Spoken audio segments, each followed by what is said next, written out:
सभी भक्तों को जय माता दी। हरिओम नमो नारायण। आशा करता हूँ आप सब अच्छे होंगे। और जैसे जो भी भक्त हैं, बहुत सारे भक्तों के कमेंट आ रहे हैं, वो पूछ रहे थे कि जैसे कोई शक्ति प्रकट होती है और उनको पूर्ण रूप से विश्वास भी है कि वो शक्ति अच्छी है, पॉजिटिव है, तो उनसे वचन कैसे लिए जाएं। तो आज की इस वीडियो के माध्यम से उनके इस सवाल का जवाब देते हुए आपको सबको अनुग्रहित करूंगा। आप सबको बताना चाहूंगा कि कैसे वचन लिए जाते हैं और क्या वचन जरूरी होते हैं और कैसे वचन मानती है शक्ति। तो सर्वप्रथम जैसे कोई भी शक्ति अगर आ रही है और आपके जैसे परिवार में या आपके शरीर में वो शक्ति प्रकट होना शुरू हुई है और धीरे धीरे आप देख रहे हैं कि उसकी वजह से आपके घर में पॉजिटिव जो है वाइब्स आ रही हैं, पॉजिटिव माहौल हो रहा है, अच्छी सकारात्मक प्रभाव उसके पड़ रहे हैं, आप दिन प्रतिदिन उन्नति कर रहे हो, भले ही आपने गुरु धारण नहीं किया है। ठीक है? तो या फिर जैसे आप किसी देवता को अपना गुरु मानते हैं, तो किसी भी प्रकार से मतलब आप शक्ति को ही गुरु मानते हैं। आप ये मानते हैं कि जो भी मात्र शक्ति आई है, वो मेरे हित में आई है, मेरे अच्छे में आई है और यही समझकर आप ये चलते हैं। अब मतलब नॉर्मल चल रहे हो, आप किसी को कुछ बता नहीं रहे, कुछ पूछ नहीं रहे उनसे और जो है अपने परिवार में जो शक्ति आती है सिर्फ़ उनको अपना उनके आप आश्रय होकर चल रहे हो कि वो जो करेगी अच्छा करेगी, ये विश्वास के साथ चल रहे हो और शक्ति प्रकट हो रही है। और शक्ति जब भी आती है तो जो भी वचन करती है उसमें से कुछ वचन सिद्ध भी हो जाते हैं। मतलब मैं ये नहीं कहूँगा कि पूर्ण रूप से सिद्ध हो जाते हैं।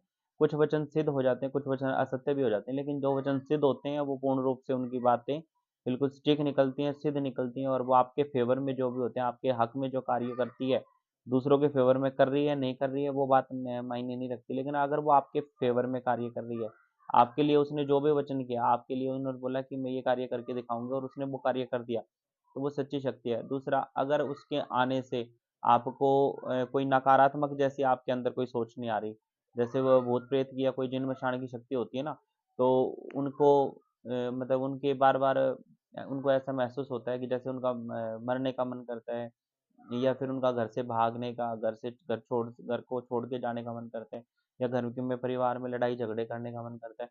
तो वो चीज़ें अगर आपके साथ नहीं हो रही हैं और आपको ऐसा लगता है कि ये पॉज़िटिव शक्ति है, मतलब कोई अच्छी शक्ति है, कोई पूर्व प्रारब्ध जन्म से आपके जुड़ी हुई है या फिर आपके सत्कर्मों से चल के आई है या फिर किसी गुरु द्वारा चल के आई है या फिर आपकी पीढ़ी दर पीढ़ी चल के आई है या फिर आपके सत्कर्म जैसे आप कहीं मंदिर में पूजा पाठ करते हैं, सवा साल, 2 साल, 3 साल अगर आप लगातार सेवा में लगे हुए हैं, किसी भी शक्ति की और लोकपाल अगर कोई देवता है या लोक देवी है कोई जो आपके क्षेत्र में पूजती हैं, वो जल्द शक्तियाँ बहुत जल्दी सिद्ध हो जाती हैं।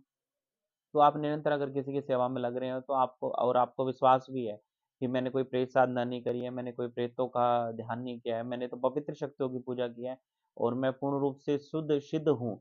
मतलब पूर्ण रूप से शुद्ध सिद्ध होने का मतलब मैं आपको से यही कहता हूँ कि आपका पूर्ण रूप से विश्वास है कि नेगेटिव शक्ति मेरे साथ नहीं हो सकती, क्योंकि मैं कई-कई सालों से लगातार अगर मैं पॉजिटिव एनर्जी से जुड़ा हुआ हूँ, पॉजिटिव शक्तियों से, मंदिरों से, संत महंतों से अगर मैं जुड़ा हुआ हूँ, तो मेरे साथ कोई नेगेटिव शक्ति नहीं हो सकती। अगर आपको ये अनुभव है और आपके साथ अच्छे बदलाव आ रहे हैं आपकी ज़िंदगी में, तो जो भी शक्ति आ रही है, आप उनसे वचन ले सकते हैं और वो वचन को मानेंगे। अगर आप शुद्धता से, पवित्रता से उनके साथ व्यवहार करते हैं और उनको संपूर्ण अपना जो है क्योंकि जो भी शक्ति आती है, वो शरीर के ऊपर आती है। तो आप उनको पूर्ण रूप से उनके आश्रित हो जाते हो, उनको समर्पित हो जाते हो, तो वो आपकी शक्ति जो होती है, वो आपके वचन को भी स्वीकार करती है। तो सर्वप्रथम क्या वचन लेने होते हैं और कहाँ लेने होते हैं? वचन की कोई आन होती है या फिर वचन की कोई गवाही होती है। तो शक्तियों के माध्यम में अगर शक्तियों के क्षेत्र में आप देखेंगे तो कोई सिद्ध स्थान है, जैसे कोई धूना स्थल है इधर।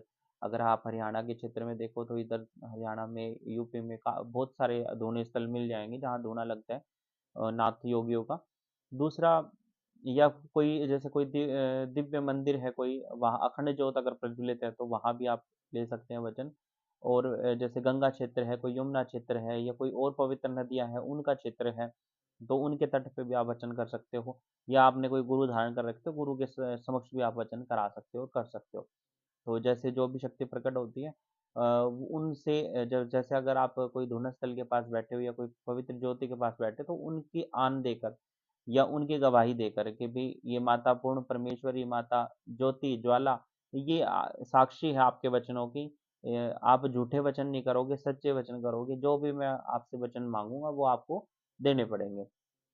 तो सर्वप्रथम कौन सा वचन किया जाता है? सर्वप्रथम वचन किया जाता है कि जो जो भी शक्ति है, क्योंकि शक्तियाँ अपने अपनी मुहर चलती हैं, वो जब तक आपके आपका वचन नहीं मानती, वो जब तक आप उनसे वचन नहीं लेते हो।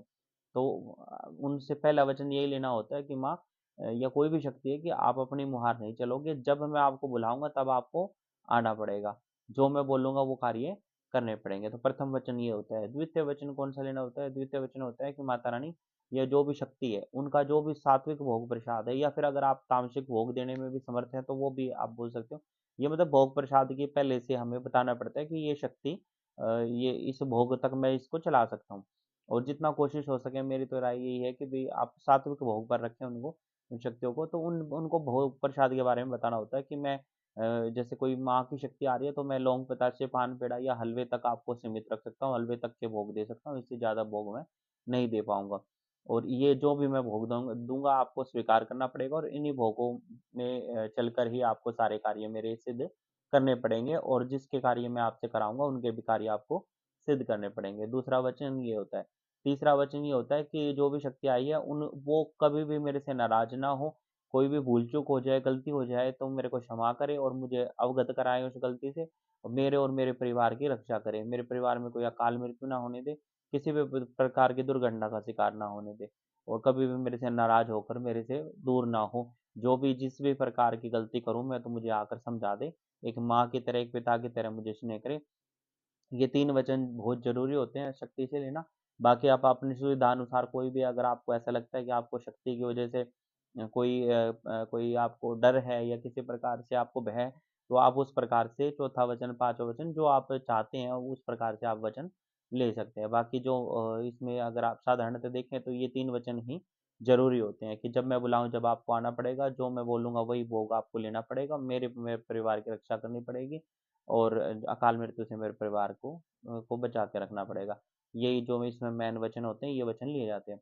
तो बहुत सारी शक्तियाँ इसमें गंगा जल पे वचन करती हैं, उनके हाथ पे गंगा जल रखें और उनसे जब ये वचन बोले तो वो हाँ या ना में जवाब देगी और गंगा जल को नीचे छोड़ देगी।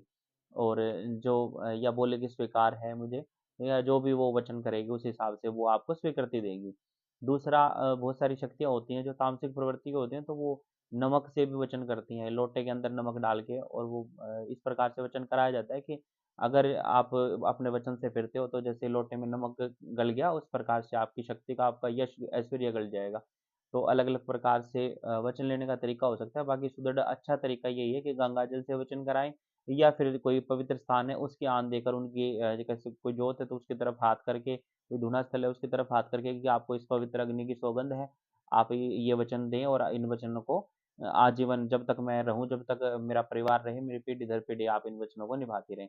तो इस प्रकार से वचन लिए जाते हैं। बाकी शक्ति आती है और आप वचन कराना चाहते हैं, करना चाहते हैं, तो अगर इस विषय में अगर आप और ज़्यादा जानकारी चाहते हो तो कमेंट सेक्शन में ज़रूर कमेंट करें। हमें आपके कमेंट का इंतज़ार रहेगा और उसी के आधार पर अगली वीडियो में आपको इससे जुड़ी अगर और जानकारी चाहते हो तो और जानकारी दूँगा। सच्चे जोता वाली माता तेरी सदा ही जय।